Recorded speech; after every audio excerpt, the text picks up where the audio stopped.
सबको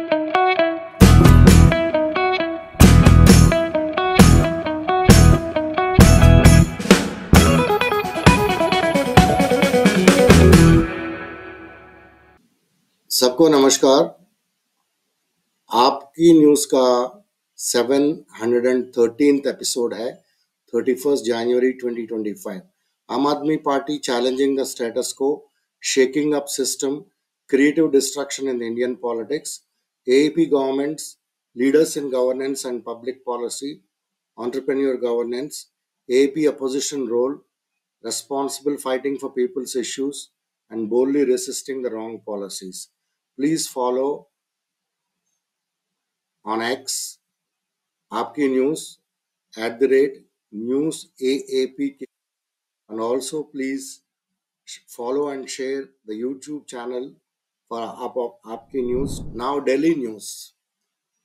मैं अमित शाह को और नायब साइनी को और संदीप दीक्षित को, तीनों को चैलेंज करता हूं, आप तीनों जाके अमोनिया लेवल 7 ppm वाला वो जो पानी आ रहा है उसको आप पी लो, फिर मेरे को बताओ।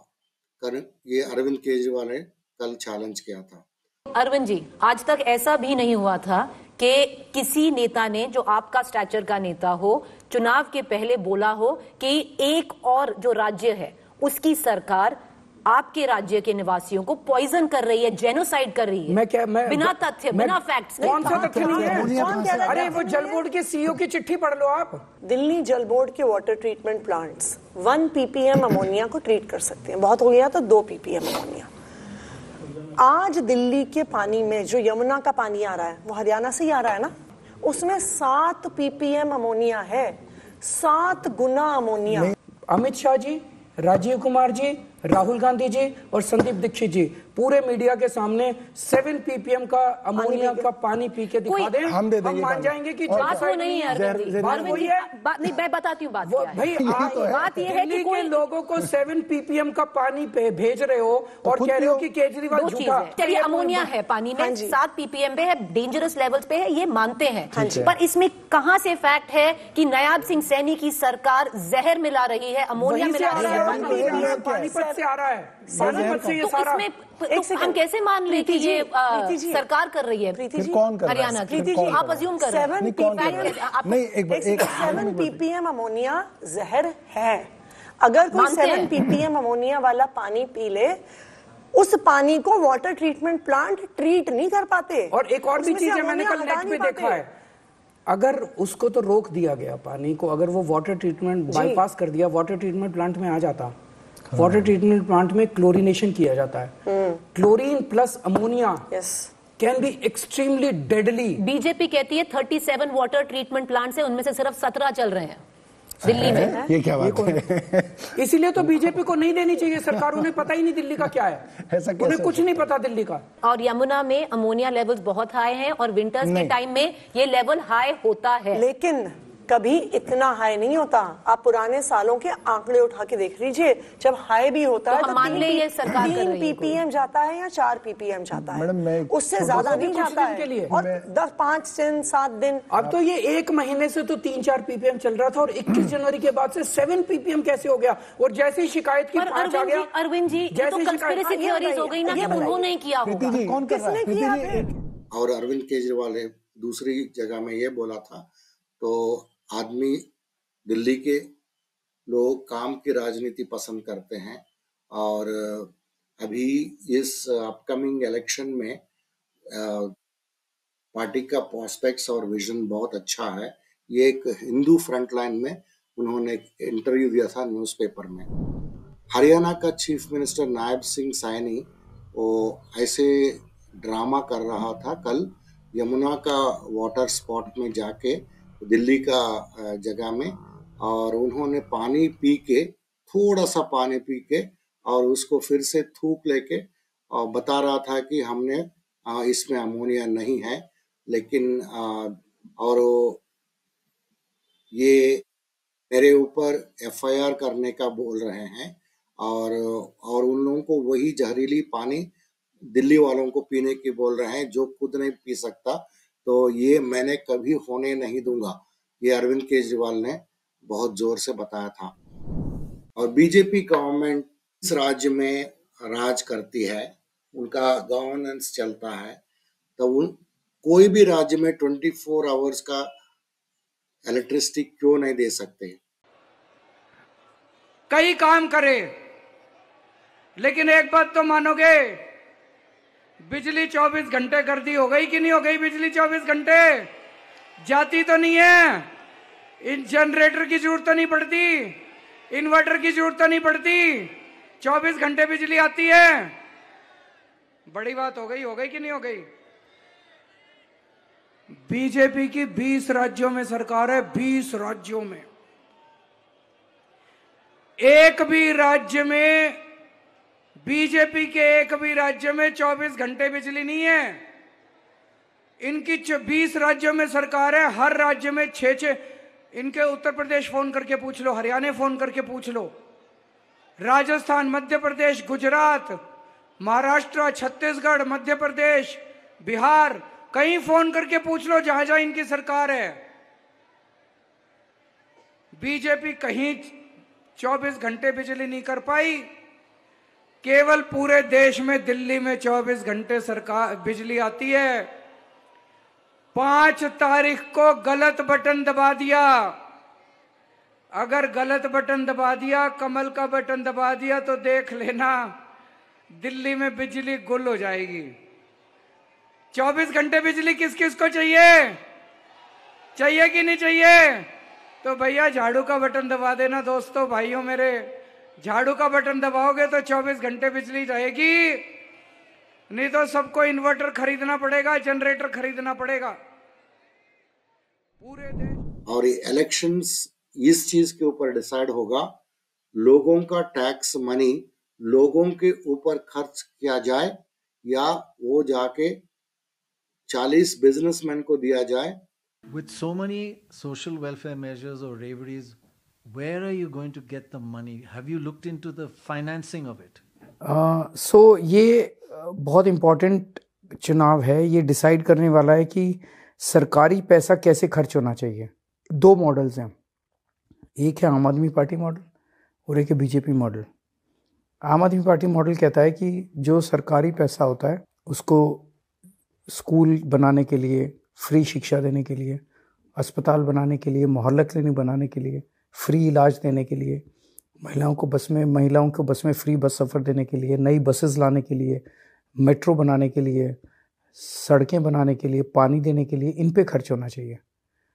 बीजेपी का मॉडल है कि सारा सरकारी पैसा कुछ चंद अमीरों को देने के लिए होना चाहिए। तो उनका मॉडल ऑपरेंडी ये है कि वो कुछ चंद अमीरों को कर्जा देते हैं, सो कॉल्ड लोन देते हैं। Basically it's a money transfer scheme. तो कुछ चंद लोगों को कर्जा देते हैं और 2-3 साल के बाद वो कर्जा माफ़ कर देते हैं। जैसे अभी एक केस आया, 47,000 करोड़ का कर्जा दिया और 46,000 करोड़ माफ़ कर दिया। एक और को 6,500 करोड़ का कर्जा दिया और 5,000 करोड़ माफ़ कर दिया। वो फ्री भी नहीं है, ये फ्री भी है। तो मैं ये कहना चाहता हूँ, ये चुनाव ये तय करेगा कि सरकारी पैसा जनता के वेलफेयर के लिए खर्च होना चाहिए या इनके लिए खर्च होना चाहिए, कुछ चंद अमीरों के लिए खर्च होना चाहिए। जहाँ तक आपका पैसा है कि पैसा कहाँ से आएगा, तो मैंने कहा था मैं बिजली फ्री कर दूंगा, मैंने कर दी। मैंने कहा था शिक्षा फ्री कर दूंगा, मैंने कर दी। मैंने कहा था इलाज फ्री कर दूंगा, मैंने कर दिया। मैंने कहा था बस का सफ़र फ्री कर दूंगा, मैंने कर दिया। बाकी भी कर देंगे। और ये इन्होंने ये भी बताया कि 10 लाख करोड़ लोन सिर्फ 40 बिजनेसमैन का वो वेव किया है। तो आपने कहा कितना 47,000 crores एक and आदमी how को much दिया। will all your freebies cost? Less than 10,000। Less than 10,000 and that's 47,000। 5 साल में उन्होंने 10 लाख करोड़ रुपए 400 लोगों के माफ किए हैं। 10 लाख करोड़, ये फ्री भी नहीं है। So which is the model that the country should follow? एक मिडिल क्लास का टैक्स पेयर 12 लाख रुपए मान लीजिए साल के कमाता है, वो जीएसटी है, रोड टैक्स है, कैपिटल गेन्स टैक्स है, प्रॉपर्टी टैक्स है, इनकम टैक्स है, पता नहीं कितने टैक्स देता है। 50% of his income goes in taxes. वो देखता है यार मेरा तो पैसा लुट गया, मैंने तो 6 लाख रुपए टैक्स दिए और प्रधानमंत्री जी ने सारे उठा के अपने 400 दोस्तों को दे दिए। उसको क्या मिल रहा है बदले में? और उसको अगर कुछ दो तो उसको गिल्ट फीलिंग उसके माइंड में डाल दी गई है, freebie freebie freebie. This is a artificial guilt created in the minds of the middle class कि नहीं कुछ नहीं लेना आपको। यही चीजें वेस्टर्न कंट्रीज के अंदर वेलफेयर मेजर माने जाते हैं। आप कोई यूरोपियन कंट्री उठा लो, free education, free transport, free health services is treated as a welfare measure. हमारे देश के अंदर इसको फ्री भी कह के इन्होंने गिल्ट क्रिएट कर दिया मिडिल क्लास में। और मिडिल क्लास ये नहीं कहता, ये जो अरबपतियों को पैसा, पूरी गंगा बह रही है पूरी सरकारी पैसे की अरबपति लोगों को, वो चलता है। तो इस देश के लोगों को ये तय करना पड़ेगा इस चुनाव में, दिल्ली के लोग मैसेज देंगे कि सरकारी पैसे की गंगा जनता की तरफ बहनी चाहिए कि वो सरकारी पैसे की 400 लोगों की तरफ बहनी चाहिए। किसी दिल्ली का लोग बोल रहे हैं आजकल कि हमको दिल्ली में रहने से ये सिर्फ फ्री शिक्षा का, फ्री इलेक्ट्रिसिटी का, फ्री पानी का और इलाज का हर चीज को मिला के कम से कम 25,000 रुपया बच रहा है। अगर मैं आपसे पूछूं आम आदमी पार्टी सरकार में, दिल्ली सरकार में महीने का कितना खर्चा बच जाता है आपका, क्या बोलोगे? 20-25 हजार के करीब मेरे को फर्क पड़ता है। नाना करता हुआ 25-30 हजार रुपए का फर्क तो पड़ता है। 20 से 25 हजार रुपए का लाभ होता है। 20,000 से ऊपर बचा लेता हूँ सर। 10 से 15 हजार तो बचते ही हैं। 20,000 के करीब महीने की बचत हो जाती है। 25-26 हजार रूपए बच जाते हैं। 25 से 27 हजार रुपए, 20-25 हजार। 4 साल से मल्हार क्लिनिक से दवाई ले रहा हूँ, जिसको मैंने 3 बार टेस्ट करवाया, तीनों बार फ्री टेस्ट हुआ है मेरे, और उसकी ब्लड की सारी रिपोर्ट आ रही है। तो अब मैं उनको जो भी दवाइयाँ लेता हूँ कम से कम 2,500-3 हजार की, 4 हजार की दवाइयाँ आती हैं। और बाकी जो मैं सेवा देख रहा हूँ जो कर रहे हैं वो बहुत अच्छी सेवा कर रहे हैं। मोहल्ला क्लिनिक है, वहाँ कोई पैसे नहीं लगते, अच्छा ट्रीटमेंट हो रहा है, अच्छा है। स्कूल की शिक्षा बहुत अच्छी है। एजुकेशन के मामले में केजरीवाल जी ने, सिसोदिया जी ने बहुत अच्छा काम किया है। मैं सबसे बड़ी बात कहता हूँ जी, 8-8, 9-9 घंटे का कट लगता था। आज कोई भी मुझे दिल्ली शहर में बता दे कि कहीं कट लगता है। सारे जो जितने भी आपके इन्वर्टर वाले थे सब दिल्ली छोड़ के भाग गए। मेरी 3 बच्चियां हैं, जॉब करती हैं। ट्रेवल करके कहीं जॉब पे जाओ या स्कूल पढ़ने जाओ या कॉलेज पढ़ने जाओ तो 150 से 200 रुपए पर डे का खर्चा आता है। तो मैं तो समझता हूँ कि मेरा बच्चा अगर 200 रुपए उसको इस चीज के बच रहे हैं तो 6,000 रुपए एक बच्चा मेरा बचा रहा है, तो 3 बच्चों के तो 18,000 तो मुझे यही बच रहे हैं। हमारा बिजली का बिल जो है पहले आता था 5,000, 6,000, अभी जो है आज की डेट में मैं बिल्कुल 0 भर रहा हूँ बिल। पानी का बिल जो है पहले आया करता था, अब बिल्कुल नहीं आता। 21,000 लीटर तक जो है पानी फ्री है। तो मैं अगर अप्रोक्सीमेट जो है 3-4 हजार पानी का बिल भी लगाऊं तो मतलब ओवरऑल कैलकुलेशन में 20 से 25 हजार तो कम से कम बचते ही हैं हमें। उसके बाद 5,000 हमारा बिजली का बिल बच जाता है, 1,000-2,000 और ऊपर का लगा लो पानी का जैसे, तो 27,000 हमें तो इनसे बहुत बेनिफिट है केजरीवाल की सरकार से हमें। जब से इन्होंने 200 यूनिट फ्री करी है, क्योंकि अब ये तो है नहीं कि अगर 4 फ्लोर है तो हम चारों में ही रहते हैं, चारों का यूज करते हैं, ऐसा बिल्कुल नहीं भाई। यूज तो एक ही फ्लोर पे होता है, तो वो 3 का 7,500 रुपए खामा खा जाता था, जो आज 200 यूनिट फ्री के अंदर होते ही वो 0 हो गया। सर अरविंद केजरीवाल जी आएंगे, हमें तो उन्हीं पे भरोसा है। बाकी ये की वादे तो बाकी लोग भी कर रहे हैं, कांग्रेस भी कर रही है, बीजेपी भी कर रही है, लेकिन अभी कभी उन्होंने कोई वादा पूरा तो किया नहीं अपना अभी। लेकिन जिन्होंने वादा पूरा किया है हम तो उन्हीं के साथ चलेंगे अगले 5 साल। और शिवसेना का लीडर आपको मालूम है कि वो यंग लीडर, उन्होंने बता रहा कि एक वीडियो में कि he was praising the governance in Delhi. उन्होंने बोला दिल्ली में इतना अच्छा गवर्नेंस चल रहा है, 10 साल से मोहल्ला क्लिनिक बने हैं और शिक्षा का क्रांति हुआ है। इस चीज के ऊपर अब लोग जो है आम आदमी पार्टी को ही पसंद करते हैं।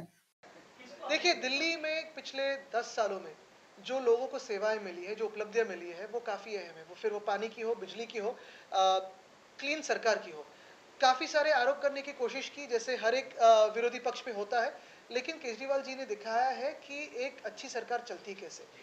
फिर वो उनके मोहल्ला क्लिनिक्स हो, उनकी शिक्षा की व्यवस्था हो, स्कूल्स हो, काफ़ी सारी चीज़ों पे अच्छी काम हुआ है। और अगर आप दिल्ली एक महत्वपूर्ण राज्य है, उसकी अगर बात करने जाए तो मुझे लगता है, और ये मेरी उम्मीद रहेगी, कि जिन्होंने काम किया है, जैसे आम आदमी पार्टी है, उनको ही जिताया जाएगा, ये हमारी उम्मीद है। आतिशी एलजी को एक चिट्ठी लिखा था, उसने बोला कि एलजी साहब, आप वाटर क्राइसिस के ऊपर जो चल रहा है हरियाणा से, जो जहरीली पानी वाला, उसमें कोई भी एक्शन नहीं लेना ठीक नहीं है।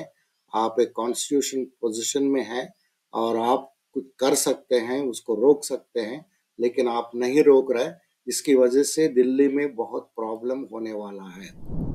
और बीजेपी का मनोज तिवारी ने एक इंटरव्यू में, गाड़ी में जाते जाते जो आजकल इंटरव्यू करते हैं, उसमें उन्होंने एग्री किया है कि बीजेपी कैंडिडेट्स, हाँ हम पैसे दे रहे हैं, ब्लैंकेट्स दे रहे हैं और कुछ लोग कुछ चीज दे रहे हैं। भी जीते हैं लगातार 3 बार, आपने तो कभी कुछ ऐसा नहीं बांटा। आचार शर्मा को क्या जरूरत पड़ी? आचार संघ नहीं, हम लोग भी कभी कभी कंबल बांटते हैं, कभी कभी 1100 नहीं देते। कंबल तो बांटते, ठंड में तो सभी बांटते हैं। आप नेता हैं, सांसद हैं, नहीं बांटेंगे? जिसके पास है वो दे दे। तो काहे अरविंद केजरीवाल को याद दिलाया जा रहा है कि देखो तुमने कह के नहीं दिया, हम बिना कहे दे रहे हैं। वोट खरीदने वाली बात कह रहे हैं ना? नहीं, वोट 11 रुपए देके वोट खरीद रहे हैं आप लोग। ना, वो तो वोट खरीदना चुनाव में होता है। वो चुनाव के पहले, आचार संहिता के पहले उन्होंने किया था। एक तो खैर बाद में भी, लेकिन चलिए ठीक है, आपकी बात माने। तो आप इतना मुस्कुरा के बोलते हैं, मैं क्या कहूँ आपसे? मैं काउंटर ही नहीं कर पाता। आप इतना प्यार से बोल देते हैं मुस्कुरा के, मैं क्या कहूँ? नहीं देखो, सही बताएं सौरभ भाई, देखो हमारे यहाँ तो ये भी होता है ना कि अगर घर में कोई आता है, हम ही कहीं जाते हैं रिश्तेदारी में, तो किसी का पैर प्रणाम करेंगे तो पैसा देता है, तो उसका मतलब वो अरे अपनी खुशी से साहब 1100 रुपए इतना बांट डालेगा। वो चुनाव भी लड़ रहे हैं, उसमें मोदी जी के नाम पे फॉर्म भी भरवा रहे हैं, उसमें मोदी जी की फोटो भी है, उसमें फॉर्म भी तो भरवा रहे हैं। बिफोर आचार संहिता एक भी तो मुकदमा हुआ है मेरे सॉरी पे, वो आफ्टर आचार संहिता मुकदमा भी हो गया चुनाव ना। जो मुकदमा हुआ है वो आम आदमी पार्टी का झूठ है। आज रिटर्निंग ऑफिसर ने चुनाव आयोग की कंप्लेन पर हुआ है। नहीं, कंप्लेन आएगा तो कोई, हम ऐसे वीआईपी थोड़ी है कि हमारे खिलाफ कंप्लेन नहीं। और collusion between BJP, Delhi police, election commission came to light. तो वो एक वीडियो सामने आया है जिसमें पुलिसमैन आम आदमी पार्टी का कार्यकर्ता को पकड़ के उनसे जो कैलेंडर है, लीफलेट्स है, वो छीन ले रहे हैं। अरविंद केजरीवाल को ईसी ने पूछा था कि आपने कैसा ये कमेंट किया कि यमुना का पानी जहरीली है, तो अरविंद केजरीवाल ने रिटर्न रिप्लाई दिया इलेक्शन कमीशन को, ये कमेंट मैंने यमुना के पानी के बारे में पब्लिक इंटरेस्ट के ऊपर दिया था, आप जो करना है वो कर सकते हैं। और पंजाब गवर्नमेंट ने एक इम्पोर्टेंट नोटिस जारी किया है। तो ये इस इंसिडेंट के बारे में है। देखिए, बहुत ही हास्यास्पद आरोप है ये। पंजाब गवर्नमेंट ने भी अभी इशू कर दिया है कि इस नंबर की कोई भी कार पंजाब सरकार के पास ना कभी थी और ना है। इस कार की एंट्री कभी भी पंजाब भवन के अंदर नहीं पाई गई। जो रजिस्ट्रेशन नंबर दिख रहा है उसमें अगर आप ऑनलाइन चेक करेंगे, हमने चेक करवाया, तो वो रजिस्ट्रेशन एक फोर्ड इको स्पोर्ट का है, जबकि ये एक क्रेटा के ऊपर लगा हुआ है। आप अगर और चेक करेंगे तो आपको पता चलेगा कि ओनर तो कहीं भाजपा रूल्ड महाराष्ट्र में है और यहाँ दिल्ली में उसका ओनर दिखा रखा है। तो ये बहुत ही हास्यास्पद से आरोप लगा रही है भाजपा की एक बिना नंबर की कार, बिना गलत नंबर की कार, बिना ड्राइवर की कार, जिसके अंदर कैश मिला, आम आदमी पार्टी का प्रचार का सामान मिला। बहुत ही हास्यास्पद आरोप है। भाजपा अपनी हरकतों से बाज आ जाए। इस बार वो दिल्ली में बुरी तरह हारेंगे, हिस्टोरिक लॉस होगा उनका। पॉलिटिकल एनालिस्ट प्रोफेसर अभय दुबे ने एक्सप्लेन किया है कि एएपी आगे है इलेक्शन, दिल्ली इलेक्शन में, और वो इजीली फॉर्म कर सकती है गवर्नमेंट। जो कि देश के बहुत प्रतिष्ठित चुनाव शास्त्री हैं और उन्होंने चुनाव शास्त्र के ऊपर अकादमिक काम भी बहुत किया है। तो उनसे मेरी अनौपचारिक बातचीत हुई। उस अनौपचारिक बातचीत में संजय जी का कहना यह है कि आम आदमी पार्टी चुनावी होड़ में आगे चल रही है। अच्छा। और अगर अभी चुनाव हो तो आम आदमी पार्टी को ही बहुमत प्राप्त होगा। उसमें भारतीय जनता पार्टी इस स्थिति में नहीं है कि उसको उससे बहुमत छीन सके। अच्छा, आप डेट बता सकते हैं? क्योंकि डेट के हिसाब से बहुत लोग वो करते हैं, कुछ आगे पीछे कुछ ये 1 हफ्ते पहले तक की बात है। 1 हफ्ते पहले, मतलब ज़्यादा समय नहीं हुआ, ज़्यादा समय नहीं हुआ है। तो ये स्थिति है। इसके अलावा भी जब मैं लोगों से और बातचीत करता हूँ और तरह तरह के लोगों से मिलता हूँ, तो सब लोग यही मानते हैं कि चुनाव टक्कर का है, लेकिन आम आदमी पार्टी आगे है। सबकी आम तौर पर छवि यही है। और उसमें जो प्रमुख बात है जो आम आदमी पार्टी को आगे करती है, एक तो गरीबों का वोट, वो ऐसा वोट है जिसमें जो आम आदमी पार्टी के पक्ष में दृढ़ता से खड़ा हुआ है। भारतीय जनता पार्टी के प्रचार से वो प्रभावित नहीं है। और अरविंद केजरीवाल पर भ्रष्टाचार का जो आरोप लगाया गया है, उन्हें जेल भी भेजा गया, जमानत भी नहीं हुई, और नेताओं के साथ भी ऐसा ही हुआ, उससे वो वोटर प्रभावित नहीं है बिल्कुल। अभी पंजाब का न्यूज़ इस प्रकार है। तो पंजाब गवर्नमेंट ने 13 करोड़ आशीर्वाद स्कीम के अंदर ये फाइनेंशियल ईयर में रिलीज कर चुके हैं। तो ये आशीर्वाद स्कीम इसके सभी डिस्ट्रिक्ट्स में, 15 डिस्ट्रिक्ट्स में, वो सोशल जस्टिस, एम्पावरमेंट और माइनॉरिटीज, ये सभी चीज़ों का फायदा करने वाली चीज़ है। इसका मिनिस्टर डॉक्टर बलजीत कौर ने ये चीज़ बताया। और फ्यूचर टाइकून प्रोजेक्ट एक अमृतसर में शुरू हुआ है। ये एस्पायरिंग एंटरप्रेन्योर्स, इसका मतलब जो लोग जो कुछ बड़े बिजनेस करना चाहते हैं, कुछ इंडस्ट्री लगाना चाहते हैं, उन लोगों का खुद का, उसमें अमृतसर गवर्नमेंट जो है एक फ्यूचर टाइकून प्रोजेक्ट उन्होंने शुरू किया था। ये इनिशिएटिव के अंदर उनको सपोर्ट पूरा दिया जाएगा, financial assistant, copyright protection, promotion, expert mentorship, ये सभी दिया जाएगा। तो वहाँ का साक्षी साहने ने ये चीज़ बताया है। पूरा पंजाब गवर्नमेंट कमिटेड है कि ये एंटरप्रेन्योर्स, नया एंटरप्रेन्योर्स जो आएंगे वो सक्सीड होए। और पंजाब का ये जो पावर बोर्ड है, तो उन्होंने ई वेस्ट मैनेजमेंट के ऊपर एक IIM अहमदाबाद का टीम के साथ उन्होंने स्किल्स कैसा बढ़ाया जाए, जो ITI पढ़ते हैं उन लोगों का स्किल कैसे बढ़ाया जाए, और वो चीज़ को ई वेस्ट मैनेजमेंट में कैसा यूज़ किया जाए, इसके ऊपर एक ट्रेनिंग प्रोग्राम उन्होंने अटेंड किया था। और देश का जो लाल हरभजन सिंह, उन्होंने जंगपुरा में कल इलेक्शन कैंपेन किया था।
और मोदी जी का कल एक रैली में दिल्ली में बहुत ही सारे चेयर्स एम्प्टी थे, बहुत कम क्राउड आए थे। और सुनने में आया कि वो मोदी जी वो सब देख के बहुत ही दुखी हो गए। आप यहाँ वर्किंग डे होने के बावजूद भी इतनी विशाल संख्या में, और वो भी दोपहर के समय, हम सबको आशीर्वाद देने आए हैं। मैं आपका हृदय से बहुत बहुत आभार व्यक्त करता हूं। लेकिन ये जो दृश्य है, ये दिल्ली के जनादेश के दर्शन करा रहा है। और छत्तीसगढ़ का न्यूज़ है। आम आदमी पार्टी वहाँ लोकल इलेक्शंस में लड़ रही है। शिक्षा, रोजगार, स्वास्थ्य, ये सब मूलभूत चीज़ों के ऊपर, इसके ऊपर जो भी वहाँ न्यूज आइटम्स आए हैं, मैं यहाँ दिया हूँ, आप देख सकते हैं उसको। शंकराचार्य जी ने इन्होंने ये पूछा था, आप बोले कि ये जो महाकुंभ में 2 ग्रुप क्यों बनाए गए हैं? यहाँ पर आए स्नानार्थी 2 तरह के क्यों हैं? एक वीआईपी क्यों है और एक जनरल क्यों है? ये 2 कैटेगरी के स्नानार्थी क्यों आपने बनाए? आपको किस संविधान ने अधिकार दिया एक जगह पर एक उद्देश्य के लिए इकट्ठा हुई जनता को 2 वर्ग में विभाजित करने का?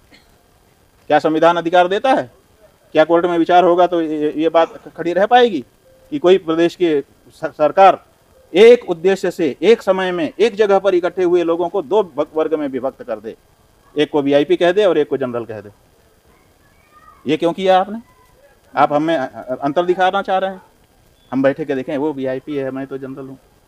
हाँ, वीआईपी तो कुछ लोग हो पाएंगे, 40 करोड़ आ रहे हैं, 39 करोड़ तो वीआईपी नहीं होंगे ना, 39 करोड़ तो जनरल में आपने डाल दिए, तो ज़्यादा लोगों को दुखी बना दिया आपने कि हाँ काश मैं भी, हे गंगा हे यमुना, मुझे क्यों वीआईपी तुमने नहीं बनाया? ये उलाहना सुनने के लिए माँ को मजबूर कर दिया आपने। क्यों किया? इसकी क्या जरूरत? बीजेपी स्लम में जो झुग्गी झोपड़ी में रहने वाले हैं उनको पूरा निकाल के वो लैंड बेच के फायदा करने वाले हैं, जो रहीश लोग रहते हैं उसका। इसका एक मिसाल मिल गया एक गुजरात में। देखो, मैं अभी कुछ दिनों से दिल्ली प्रचार में था और प्रचार में वहां पे मेरे गुजराती समाज और खासतौर पर देवी पूजक समाज है हमारा, भाजपा वाले वहां पे आए थे और देवी पूजक समाज को कह रहे थे कि भाई भाजपा को वोट देना। उनकी महिलाओं को बोल रहे थे, लॉलीपॉप दे रहे थे, 2500 रुपया हम देंगे। बेसिकली अरविंद केजरीवाल जी की वजह से वहां पे जो बहनें रहती है देवी पूजक समाज की, उनको 2100 मिलने वाला है, उनको बिजली फ्री मिल रही है, उनको अच्छी शिक्षा मिल रही है। लेकिन मैं आज बताना चाहता हूँ कि अमित शाह का इलाका है गुजरात का, अमित शाह यहाँ से सांसद है। मैं सभी गुजरातियों से विनती कर रहा हूँ, और ये हमें देवी पूजक समाज की बहनें बैठी है यहाँ पे मेरे साथ, ये पूरे 46 दिन से अनशन पर बैठी है। क्यों? उनको लारी चलाने नहीं दे रहे हैं। ये अमित शाह का विस्तार है। अमित शाह को इन्होंने वोट देकर सांसद बनाया, अमित शाह केंद्र में गृह मंत्री बने, और इन बहनों को सुनने वाला कोई नहीं है। आज इन्हीं की लारियों, ये रोज का लारी चलाकर गुजरात चलाने वाली बहन है। आपको क्या तकलीफ है, क्या मुश्किल है? मतलब અમે અહીંયા બે લારી ચલાવતા હતા, અમારા શાક માર્કેટ સાથે અમે 25 વર્ષ અહીંયા ધંધો કર્યો થાય। પછી અમારે એમ કીધું કે તમારે માટે કોઈ સારી અમે વ્યવસ્થા કરી, જગ્યા આપી। અમે કીધું ચલો અમને ત્યાં ફાળવણી કરી આપી, અમને કોઈ સંભળાયું નહીં, સમજાયું નહીં કે ભાઈ તમારે આ જગ્યા પર તમારી ફાળવણી થાય છે કે તમે અહીંયા કોઈ સારી વ્યવસ્થા આપીએ કે કશું સંભળાયું નહીં। અમારા ડોક્યુમેન્ટ લીધું, અમારા સહી સિક્કા બધું લઈ લીધું। પછી અમારો ઢો થયો ત્યારે અમારે ત્યાં ફાળવણી કરી કે અહીંયા તમારે શાક માર્કેટ લાગે, જોધપુર માર્કેટ બંધ। તો અમે ત્યાં બેઠા 1 દિવસ 2 દિવસ, પક્કી અમારે 1 મહિનો થઈ ગયો। પછી અમે ત્યાં બેઠા બેઠા ક્યાં લગન સાહેબ અમારું શાકભાજી હળાઈ નાખીએ કે અમારી મૂડી બી છે જે અમે માલ લાવીએ 10,000। મળવા પર ગયા હતા અમિત શાહને? મળવાનો? હા, અમે ગયા હતા પણ અમને નહીં મળવા દીધા પોલીસ વાળાએ। અમે પહેલા અહીં બોપાલ ગયા હતા, ત્યાં સાહેબ નીકળ્યા બોપાલમાં, તો ત્યાં ઘણા પોલીસ વાળા હતા। અમે ત્યાં વચ્ચે સાઈડમાં જ ઉભા રહ્યા કે આપણે કોઈને તકલીફ આપવા નથી માંગતા। तो અમે ત્યાં ઉભા રહ્યા, તો અમે બોટ જ હાથમાં હતા। તો એક પીઆઈ આવ્યો કે બેન તમે કેમ અહીં ઉભા રહ્યા? અમે એ જ કીધું કે અમે અમિત શાહને આ સંદેશ આપવા માટે અમે ઉભા રહ્યા। તમે શું માનો છો, દિલ્હીમાં પણ ત્યાં દેવી પૂજક સમાજ છે, ભાજપ પર અત્યારે એમ કહે છે નરેન્દ્ર મોદીના કારણે મત આપો, ખરેખર શું કરવું જોઈએ? ના આપવું જોઈએ સાહેબ, ના આપવું જોઈએ। અમારા ગરીબો લોકોનો આ મરો છે કે જે રોડ ઝુંપડપટ્ટી છે એને હટાવી નાખે છે, રોડ પર ધંધા કરે એને હટાવી નાખે। તો આ ગુજરાત, આ સરકાર લાઈન શું ફાયદો? સરકારને આપણે કેમ લાવીએ કે આપણે ગરીબો માટે કોઈ સારી વ્યવસ્થા કરે કે આપણું જીવન જાય। પણ આ સરકારને આપણે અહીંયા ભાજપને લાવ્યા, બરાબર? આટલા દિવસથી અમે બેઠા, કોઈને અમારો ધંધો છે એ છીની લીધો, મકાનો છે એ પાડી નાખે છે। આ સરકાર છે આ કોઈ કામનું નથી। અમિત શાહ કે મોદી સરકાર લાવે તો કોઈ ગરીબોનું ભલું કર્યું જ નથી। तो आपने देखा होगा कि ये देवी पूजक समाज की बहनें हैं। मैं गुजरात का देवी पूजक समाज को कहना चाहता हूँ कि वहां गलती से भी भाजपा को वोट मत देना। ये मेरे बहनों की कैसी हालत कर दी। देखो यहाँ पे पूरे उनके बच्चे के साथ वो अनशन पर बैठे हैं। मैं इसलिए ये कह रहा हूँ कि अमित शाह जी का खुद सांसद है यहाँ पे, और अमित शाह जी मिलने तो दूर, इनका सुनने के लिए भी उनके पास टाइम नहीं है। तो दिल्ली की जनता गलती से भी अरविंद केजरीवाल जी को वोट दे, भाजपा को वोट करने की गलती ना करे। हमारे गुजरात समाज से भी मेरी अपील है। जय हिंद, जय भारत। जनवरी 14, 2025 इसी साल का जनवरी 14 में एक न्यूज़ मिला। उसमें क्या लिखा है कि ये इंडिपेंडेंट डिफरेंट न्यूज़ है। ये 83% सोनीपत का जो इंडस्ट्रियल पोल्यूटेंट्स जो यमुना में आते हैं उनसे पूरा ग्राउंड वाटर खराब हो जाता है। और ये किसका बयान है? ये नेशनल ग्रीन ट्रिब्यूनल NGT, उन्होंने हरियाणा गवर्नमेंट को बोला तुम्हारा एक्शन प्लान क्या है बताओ। तो वो अंडरग्राउंड वाटर के बारे में बात कर रहे थे, लेकिन मान लीजिए वो आके यमुना में डाल दिया तो उससे जहरीली तो हो ही गया। तो यही चीज हो रहा है। ये टाइम्स ऑफ इंडिया का हमने यहाँ न्यूज बता रहे हैं। अभी महाकुंभ का और एक न्यूज है। VIP बेदिंग अरेंजमेंट्स का सीन क्या है, तो वो एक वीडियो में दिया गया है। कितना सुकून और कितना अच्छा है जो VIP में जो लोग जाते हैं। कोई लोग ज्यादा कोई हाई भी नहीं और अच्छे से अरेंजमेंट है वहाँ वो VIP के लिए। कल मौनी अमावस्या पे प्रयागराज में बहुत भीड़ है, पर अगर आप देखेंगे तो ये अरेल में VVIP घाट है। यहाँ पे दूर दूर तक मुझे तो कोई भीड़ नहीं दिख रही। बहुत खूबसूरत अरेंजमेंट है प्रशासन का यहाँ पे, और इतनी शांति और इतना खूबसूरत सा मौसम है इस समय प्रयाग का। एक ट्विटर पोस्ट ने एक वीडियो दिया है, इसमें VIP गेट के तरफ लोग वो गेट को ब्रीच करके मतलब तोड़ मोड़ के अंदर भाग रहे हैं। ये महाकुंभ का आजकल का चल रहा है। इसका कितना दिन आप अन्याय कर सकते लोगों के साथ, ज्यादा दिन नहीं चलने वाला है।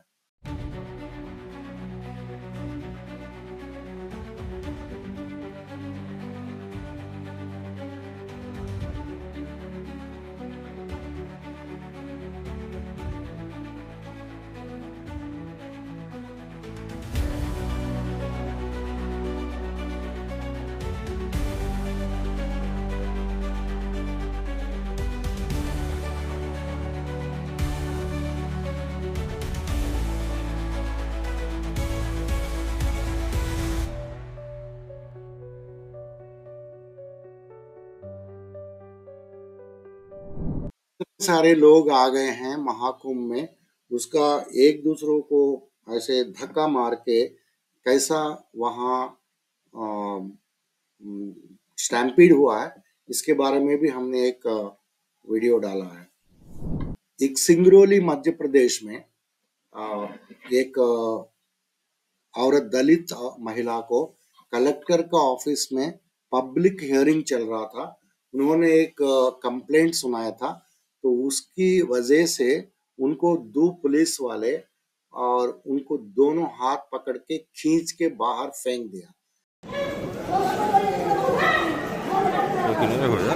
किनारे हो।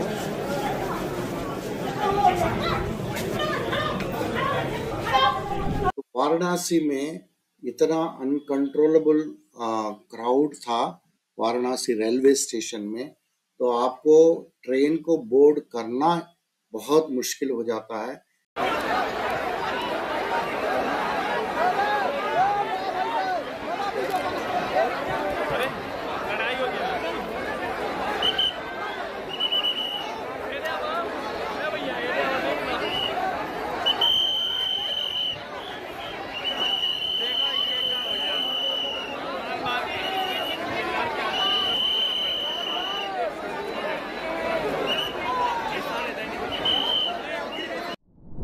आज का न्यूज़ इतना ही है। सबको ज्वाइन करने के लिए बहुत बहुत धन्यवाद।